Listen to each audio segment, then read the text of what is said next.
Hi hello welcome to all.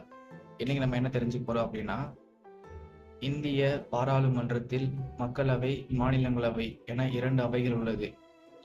மக்களவை என்பது மக்களால் தமிழகத்தில் நாடாளுமன்ற தேர்தல் மூலம் தேர்ந்தெடுத்து அனுப்பக்கூடிய உறுப்பினர்கள் மக்களவை உறுப்பினர்கள் ஆவார்கள்.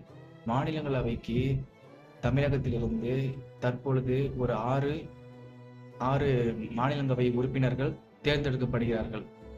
அதை பற்றி தான் பார்க்க போகிறோம். வாங்க வீடியோக்குள்ள போகலாம். அந்த 6 மாநிலங்களவை உறுப்பினர்கள் தேர்ந்தெடுத்ததற்கான வழிமுறைகள் பார்த்தீங்கன்னா, தேமுதிக தேசிய முற்போக்கு திராவிடர் கழகம், அதுலேருந்து ஒரு எம்பி சுதீஷ் அப்படின்னு சொல்லி ஒரு எம்பி தேர்ந்தெடுக்கப்பட்டிருக்கிறார்கள். அதற்கு அடுத்தபடியாக அன்புமணி ராமதாஸ், திருச்சி சிவா, ரவீந்திரநாத் போன்ற ஒரு 6 எம்பிகள் தற்போது தேர்ந்தெடுக்கப்பட்டு மாநிலங்களவைக்கு அனுப்பப்பட்டிருக்கிறார்கள். இவர் மக்களவையை சேர்ந்தவர்கள். மாநிலவைகள் துணை குடியரசுத் தலைவர் பதவி பிரமாணம் செய்து வைத்துள்ளார். இவங்களை தேர்ந்தெடுக்கிறவங்க யாரு அப்படின்னு பார்த்தீங்கன்னா, நம்ம தமிழ்நாட்டில் உள்ள திமுக, அதிமுக உள்ள எம்எல்ஏ அவங்க தான் மறைமுகமாக தேர்ந்தெடுக்கப்பட்டு அனுப்பப்படுகிறார்கள். இது போன்ற தகவல்களை தெரிந்துக்கலாம்.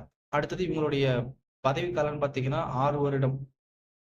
இவங்க மாநிலங்களவைக்கு தான் செல்வாங்க, மக்களவைக்கு கிடையாது. இது போல் நிறைய தகவலை தெரிஞ்சுக்கலாம். பாய்.